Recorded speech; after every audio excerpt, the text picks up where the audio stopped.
A Journey to the West. I've recently finished making this for everyone. This Dharma text, which we are discussing here, should be considered quite good and valuable. I plan to introduce it a little each day over the next few days. Maybe it will be meaningful, especially the parts about His Holiness. I should have this lineage oral transmission. So for you all, it's still better to have a lineage oral transmission. This Journey to the West mainly records the teachings of His Holiness Jigme Phuntsok Rinpoche that I noted down at the time. In 1993, when he went to Europe and America to spread the Dharma. In 1990, His Holiness went to India, Nepal and Bhutan. This was written as the recollection of the time gone by. It mainly records some events from that time. It doesn't include many of His Holiness's teachings. This one is a bit different. It contains many teachings. So mainly what I want to say is, in the preface I mentioned several aspects. First, because when we went to Europe and America at that time, transportation and information in Tibet were very limited. His Holiness spent his whole life living in Tibet. He was such an old practitioner, from language to lifestyle and many other aspects. He probably didn't know much about the West.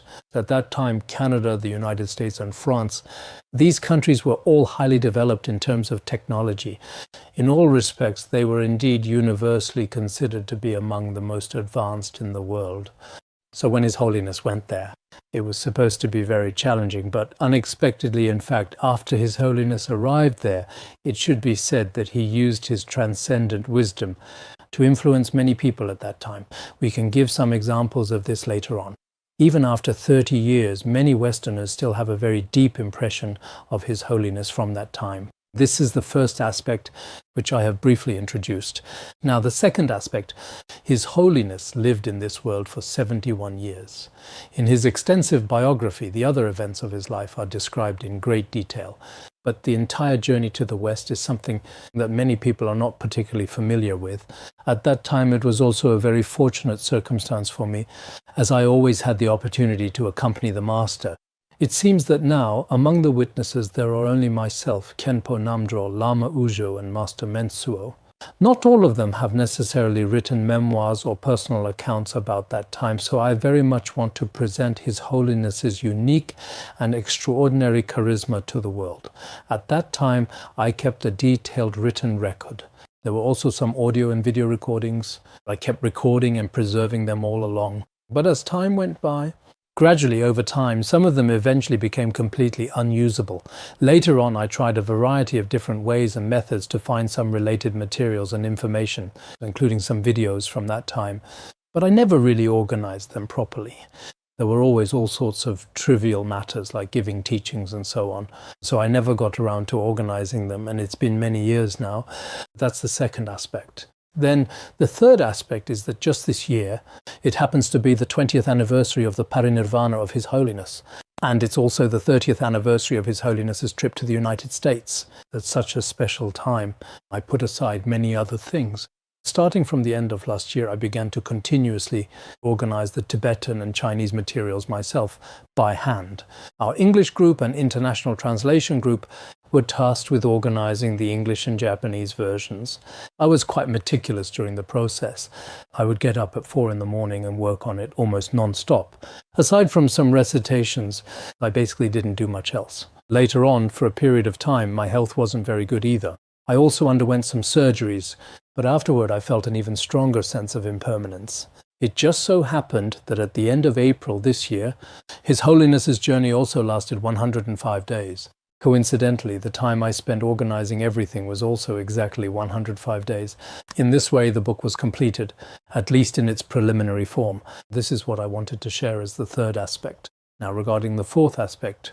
During the editing process, I tried my best to use some of His Holiness's audio materials, first organizing them in Tibetan, then translating them into Chinese. For some of the stories and historical accounts included, I did my best to research the history. If I really couldn't find the information, I would rely on what His Holiness had said as the standard. At that time, there were some things, including some photos that were added to the book. Some photos were inserted during the typesetting process, some of them because so much time has passed. The technology, equipment and cameras used back then were not of very good quality. But I also managed to find some videos. Some of them aren't very clear, but for the sake of serving as a kind of testimony, they can also be considered historical materials. For some of the videos, I also extracted clips and included them. Of course, there are different opinions about this. Some people say it might be better not to include them, but I think they might add a bit of a historical sense to the visuals and can be considered authentic historical footage. This is the fourth aspect. The fifth aspect, originally, our predecessors and great masters had this view. When it comes to debate and lectures, the language isn't always very rigorous, but when composing treatises, it must be very precise. So, in general, lecture notes are not particularly suitable to be turned directly into written texts. However, when His Holiness teaches, his words are eloquent and well-formed, and all of these spoken words can basically all be organized into written form. Therefore, I have also organized them, and while doing so, I added some of my own commentary in between. There was a principle for these commentaries. I did not use even a single word of exaggeration, nor did I offer any praise for my own teacher. Based on this principle, everything should be recorded as truthfully as possible. This was also part of the editing process at the time. This concludes the fifth aspect. Now, the sixth aspect, as you can also see in the book, during these more than 3 months, His Holiness hardly had a single day of rest. He was either teaching the Dharma or on the road to teach the Dharma. Teaching the Dharma also included giving empowerments and delivering teachings. He was constantly traveling by car. All of this went far beyond what ordinary people could handle.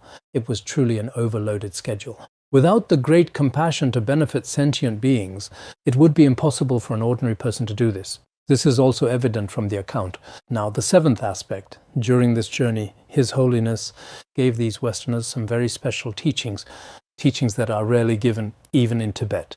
In the past, when we listened to a teacher's Chetsun Nyingtig, one had to complete all the preliminary practices. I didn't get to hear it the first time, and I was very sad about it. The requirements for the Manjushri Great Perfection are also very high. But His Holiness said, "This is my first and also my last time going to the West. So this time I will leave you all of my teachings without holding anything back." So within these teachings, there were many, especially rare and supreme tantric teachings. Of course, as I mentioned here, if one were to practice all the tantric teachings included here, if you were to practice them yourself, you must first receive the empowerment, the transmission, and then the guidance. Only then can you actually engage in such practice. This should be the seventh aspect. As for the eighth aspect, as everyone knows, these two books are actually quite thick. Together they probably have approximately 600 or 700 pages in total. So now, for readers who are used to mobile phones and online content, it might not be easy to have the patience for such lengthy articles, to have that kind of patience. Everyone especially likes things that are short and concise, or some simple stories. In an era satisfied with such things, these people may not be very happy. But for those who seek liberation, especially those who have faith in His Holiness, these are truly teachings that flow from the ocean of His Holiness's wisdom, and are especially precious instructions. You will all understand this once you read them. When we were proofreading before, some people, after reading them, felt that we must make a version with better quality. This includes the Khenpos among the Tibetans here. Many of them feel the same way. Some of our Dharma friends here have never met His Holiness in person. But after reading this, perhaps it truly is no different from having met His Holiness in person and listened to his teachings. There is really no difference. I think even if you did meet him, apart from his physical form, there is nothing more to the teachings. So every single teaching here was actually the same in the West at that time, and it is still the same now. You must pay a fee if you want to attend a class. Every single class has a fee. It was only later in Boston that I gave everyone a representative explanation. I didn't mention anything else. Actually, in the West, everything requires a fee. If you want to listen to the entire series, I haven't calculated it in detail, but it should definitely take a lot of US dollars to finish listening to all of it. So I think if you were to choose to follow His Holiness as well and carefully listen to all of these teachings, then maybe your financial situation might not allow it. That's why this time we've put everything into writing. This is also thanks to modern technology, and it's one of the most important reasons for our journey to the West. In the past, when I went to Canada and the United States, there were a few Dharma friends who followed me to every school. Later, they ran out of money for travel and had to stop. They said, I can't fly anymore now. My wings are gone. I think if we want to follow His Holiness, it might be a bit difficult. This is what I wanted to present and discuss as the 8th point that I would like to share with you. Now, the 9th point. This book can be said to be a record of a great Buddhist master's first-hand experiences, you could say. It should be said that these are his real-life stories, a record like this. People from different perspectives may see it and gain different benefits. For example, if an ordinary person in the world reads it, they might think, Buddhism too in reality has visited so many monasteries, has traveled to so many countries, and actually they have worked very hard as well. Perhaps people in the world, those who don't study Buddhism, might also have this kind of feeling. If we look at it from the perspective of a practitioner, there are many precious teachings in here which are very important for you. You might find, this part, for me, this pith instruction of Dzogchen, this pith instruction of Mahamudra is very important. From the perspective of someone spreading the Dharma, in the future when you are teaching the Dharma yourself, you can say, this is how His Holiness used to do it. He never took a day off. And in every monastery, his words flowed eloquently as soon as he spoke. Everything was expressed directly and naturally, unlike us who need to prepare lessons beforehand and spend hours getting ready.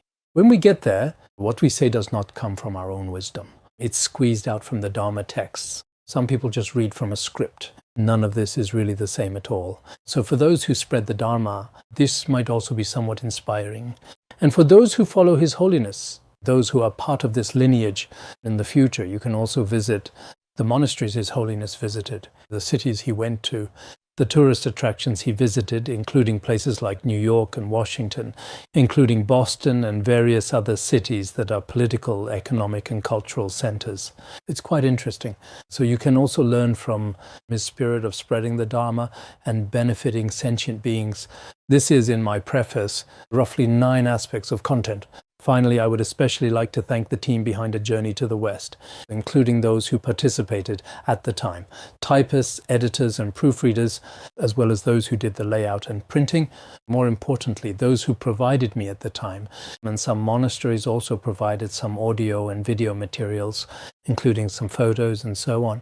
At that time, I also gave everyone a heads up in advance, so if anyone had such materials, they could provide them to me. Later, there were also some sent to my email. Some of them were completely unintelligible when listened to, but they could still serve as a bit of a reference. And I was also thinking that next year, in 1995, His Holiness visited Singapore and Malaysia.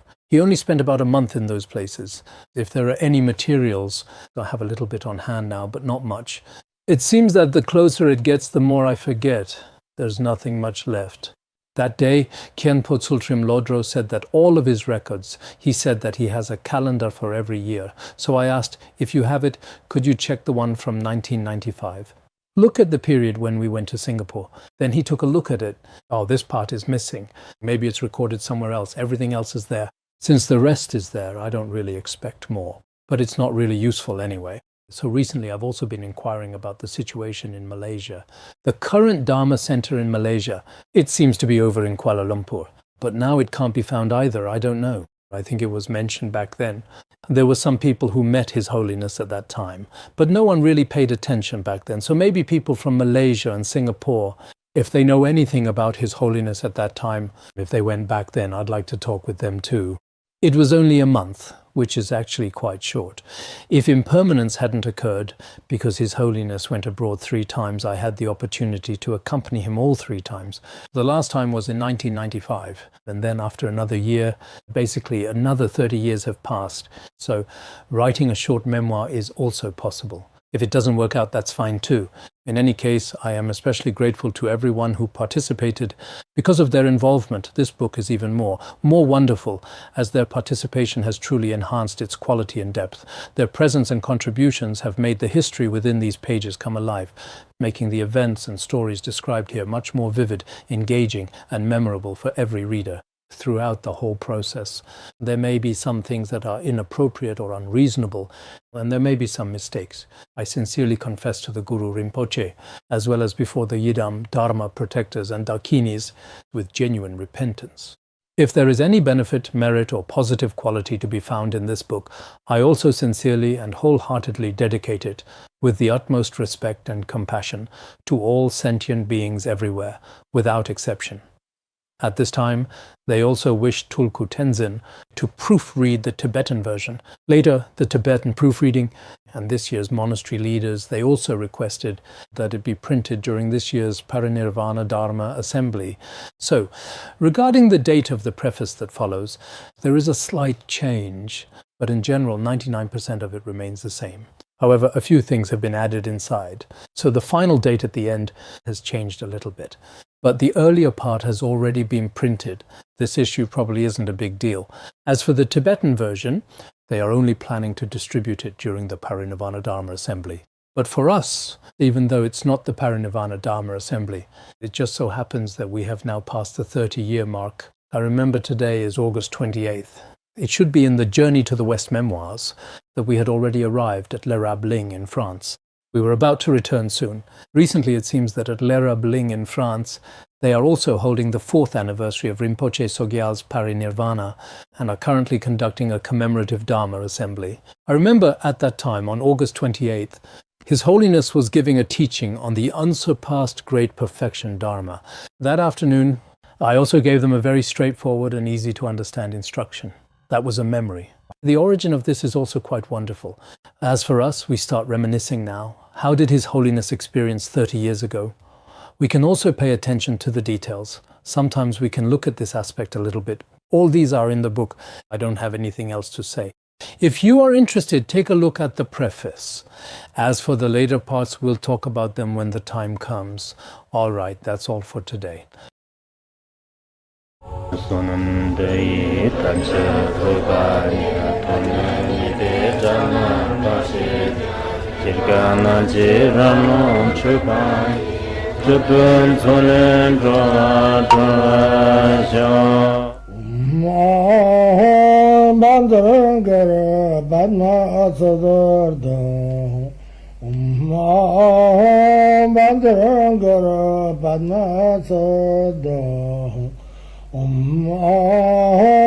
Bandara Banma Sadar